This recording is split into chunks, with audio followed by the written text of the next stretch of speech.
State kidnaps man's children, condemn him to death, for having THC in his urine. By Claire Burnish, July 15, 2017. As a father suffering from hepatitis C, Michael Brooks exhausted every pharmaceutical option available to treat the disease and extend his time on Earth with loved ones, before ultimately turning to medical cannabis, a move which, indeed, changed everything. "It saved my life," Brooks declared to the state of Tennessee of the THC-intensive oil responsible for vastly improved health, in a hearing discussed at a later point in this article. As definitive as his statement seemed, not everything came up roses for the devoted dad, despite medical cannabis having facilitated the best health of Brooks more than 4 decades alive. In fact, 2 years after his impassioned plea to his state of residence, Brooks languishes on the brink of death, gaunt, pale and without his kids to treasure the precious remaining last moments of his existence because government. Yes, literally. 25 years after Michael Brooks contracted hepatitis C, a disease affecting the liver, often without any noticeable symptoms, which can cause serious damage, cirrhosis, cancer, and even death, and, now married, the infection began wreaking havoc with his health. A multitude of pharmaceuticals having proffered no benefit, instead, adding adverse effects. Brooks and his wife, whom High Times Russ Belville did not name and who also suffers from hep C, turned frantically to medical cannabis oil, in the haven known for an explosion in the population of medical refugees, Colorado. Advertisement. And it worked. Belville explains. Within a few heavy treatments of the oil, his viral load was undetectable. Not only had he beaten back hepatitis C, he was in the best health of his life. He had never known how ill he had always been, because he had always been ill. For the first time, he told me, he felt healthy. He felt like what most people take for granted. Then, from the highest high of relief and gratitude for his discovery of medical marijuana, he was plunged within a few months into the lowest depths of depression and despair. Michael couldn't stay in Colorado. He returned to Tennessee to raise his family. Having recovered so well with the use of medical marijuana, he and his wife had a second little boy, making him a new father at the age of 48, to go along with their first son, who was closing in his second birthday. Everything went along swimmingly, it seemed, until the couple decided to seek health assistance from the state of Tennessee for their 2 boys' developmental disabilities acquired through lead poisoning. That request would be conditional to a urine test, which Michael agreed to and failed with flying colors, stunning medical staff, who balked when recording highest concentration of THC in a person's blood they'd ever seen. How did he manage this feat, they wondered, their trained, non-legal state suspicions piqued. "It's my medicine," Brooks plainly told officials 2 years ago. "That's why I'm even able to be before you today. It saved my life." Read more. Move over amphetamines. Cannabis shown to successfully treat ADHD. Although Belville doesn't elucidate on whether the motivation for Brooks' candor lay beyond any legal obligation for it, that the desperate father pled with a truth backed by a plethora of government and independent studies, and which undoubtedly improved quality and time spent with his boys, should have been a watershed moment for Tennessee officials. Embarrassingly for them, it wasn't. Within 24 hours, the Tennessee Department of Children's Services, DCS, had been contacted. They showed up at Michael's house and took away his 2 little boys, High Times reports. Let that sink in. Father in ill health discovers the only medicine yet to veritably cure his grave predicament, improving symptoms and ability to parent, and the state rewards him by forcefully fracturing the family and traumatizing 2 kids, too new to life to comprehend anything other than, "Why isn't Daddy here?" Because Michael's medicine came from nature, not a pill bottle. Visits with his own kids required he pass obligatory drug screenings, so the despondent father quit the cannabis regimen. It took less than 5 months for an onslaught of symptoms to destroy all progress and leave Michael even worse off than before cannabis treatment. Michael could visit his boys for a couple of hours every 2 weeks, but Tennessee has canceled those visitations for the last 3 months, Belville continues. Michael says DCS told him it was for the good of the children, Because every time their visitation with Michael and his wife ends, the boys become distraught and traumatized when they are returned to their foster parents. He quite eloquently adds, "Yeah, no shit." Read more. 16-year-old boy's transocean flight in the Wilwell plane, exposes facade of TSA security.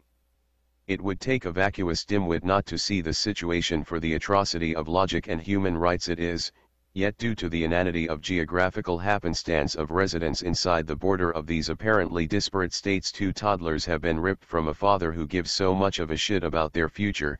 He didn't bother lying about his Colorado cannabis cure to Tennessee officials, who recoiled and just said no, thus, condemning dad to quicken death for outstanding parenting. In no place but Dante's treacherous ninth circle of hell does the sequence of arduously authoritarian events even make sense, much less display sterile compassion, particularly when weighed against any possible negative aspects of Michael's use of cannabis purely for medicinal reasons.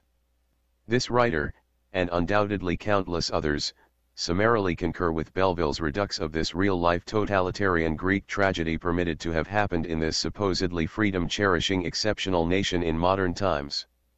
What Tennessee is doing is evil. You agree and want to do something? Contact Tennessee Governor Bill Haslam and, considerately, express your feelings or assessment of the situation concerning Tennessean Michael Brooks and his beloved children, through the contact form, here. Additionally, send one with all the love and kindness you can spare to mitchlbrooks1013@gmail.com. Let him know there are people out there who care and are fighting every day to end this vicious war on people who use marijuana. This is what happens when the cure for your disease isn't approved in the individual police state of your residence.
Hey, Sheriff, we have a question about why your office, your intelligence division, is investigating private citizens for criminal investigation that happen to be activists that are overseeing your department. Why would you have your intelligence division investigate private citizens?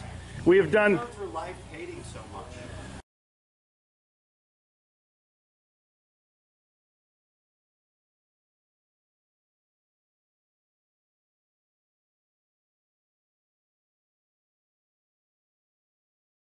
Sir, we don't hate anyone. We love freedom and we love American people.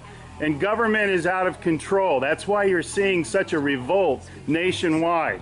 Why can't you just answer, why is Susan Edwards, your intelligence division, investigating private citizens? This should not happen. Are you here to apply for a job?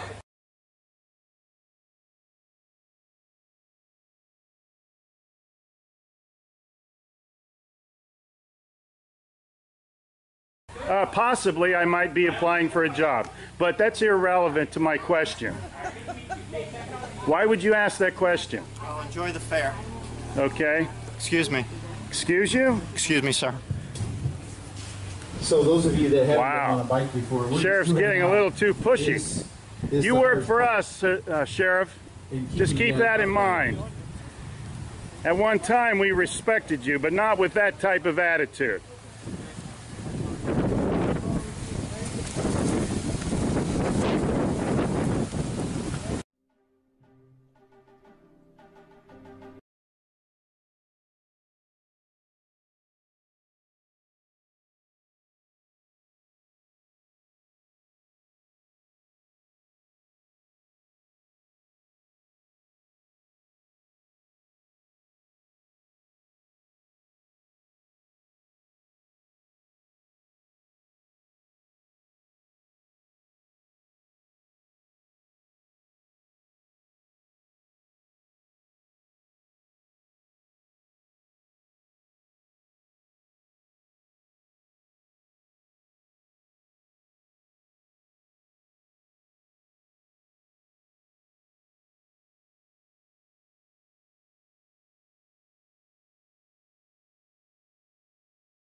Hey Charlotte County, this is Charlotte County Cop Watch, and I wanted to explain what fair use is. You can use pieces of news articles if you're doing it for news reporting, you have commentary, and you're doing it for education purposes. So that's what fair use is, as you can see right here. Another reason why I wanted to make this video is to let you know I have just joined with Patreon. A nice thing with Patreon, I make no money on YouTube. They took the money away years ago, and so this is another way to give, and it's a nice thing too because you can give monthly. You can give $1, $5, $10, whatever. I do 4 to 5 hours a day on trying to wake the sheeple up on how corrupt it is and different ways that you can fight the corruption. So Patreon is a way that you can do it, and then of course the old way is still there. Donate to Sheriff County Cop Watch with PayPal or credit card. So keep that in mind. 4 to 5 hours a day. I make no money, but the corruption happened to me and I'm sick of it, so I'm trying to wake people up. But my wife would love it if if we could get some help out there. There's 47,000 subscribers. Just think if each one of you subscribers just gave let's say actually yes, $1 a month. 47,000 subscribers gave $1 a month. That would be awesome. That's not going to happen. But anyways, that would be great if it did happen. But do the math in your head. Just think about it. Like I said, 4 to 5 hours a day. I get no money from YouTube. YouTube has gone nuts. You can't do anything anymore. They're taking the money away everywhere. So these are a couple different ways that you can still help out with all this time that I put in. And as you know, I'm in a special situation where at least I can do it. 4 to 5 hours a day. We have a cleaning company during the day. That's what allows me to do this, and we're debt free. So this is my hobby. I don't go fishing and all that other crap. I try to save the world. So help me out to make the wife happy, man. In fact, if you guys did give $1 a day, and there was 47,000 of you, and you did it, and each of you gave $1, and that was every month, oh my God, yes, I could quit. I could start suing them. Another idea too that we have is if I got some funds, we could actually contact everyone that has been ticketed and or arrested and put in jail and start sending them postcards to let them know we're here, and to see if everything went all right, and if it didn't, find out their story. So we could even do more investigations and more lawsuits. Lawsuits take money. So just think about that. 47,000 of you so far right now. $1 a day. $1 a month on Patreon, or $5 a month Patreon, 10, 20, whatever. Just do the math in your head, help out. This is a lot of work every single day. Thanks.